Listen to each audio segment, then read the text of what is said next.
Opposition leaders at Holyrood have lined up to accuse the First Minister of sidelining day-to-day issues in her relentless pursuit of independence. But Nicola Sturgeon said her aim was to win the general election in Scotland for Scotland. The row began with a controversy over the future of Scotland's fishing fleet after Brexit. This from our political editor Brian Taylor. Ostensibly a row over the price of fish, but in reality a proxy for conflict over the EU and the coming elections. Nicola Sturgeon arrived ready for the attack that staying in the EU meant staying in the Common Fisheries Policy, CFP, which the industry dislikes. Question number one, Ruth Davidson. The Tory leader said SNP MPs in fishing constituencies had effectively disowned the CFP. So right now, we have SNP MPs in fishing communities saying the CFP is terrible and that Scotland would pull out. And at the same time, we've got Nicola Sturgeon standing up in Edinburgh, trying to win the vote of Remainers, saying they'd go straight back in. Doesn't even the First Minister see the utter hypocrisy here? But Nicola Sturgeon said SNP policy was to reform the CFP from within. She claimed the Tories were ready to concede fishing grounds to European fleets to strike a Brexit deal, and she derided her opponent. Ruth Davidson flip-flops more than a fish being landed. Flip-flop, flip-flop on Brexit. The Tories are preparing to perpetrate a con on Scotland's fishermen. They will not get away with it. It's the SNP who stands up for our fishing industry.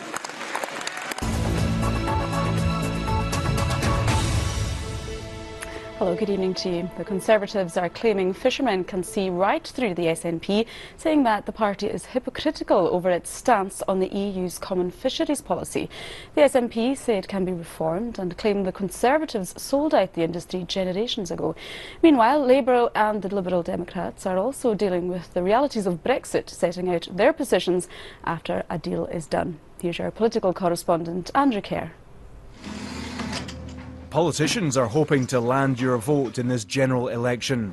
The SNP and the Conservatives are still embroiled in a row over the EU's common fisheries policy. It comes after two SNP MPs signed an industry pledge effectively disowning it. Ailey Whiteford, seen here, is one of them. But the party's position is for an independent Scotland to rejoin the EU and the CFP.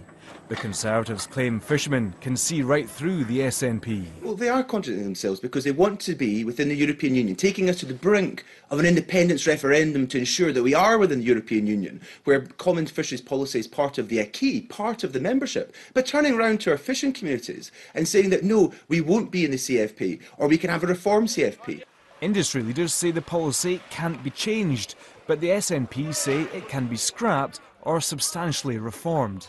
When you are looking at the fact that we have 40% of the allowable catch in EU waters, that means that Scotland could get a much better deal than the horrendous situation that's been faced by Scottish fishing since the Tories sold a pup on this to the EU when they signed up saying that Scottish fishing was expendable.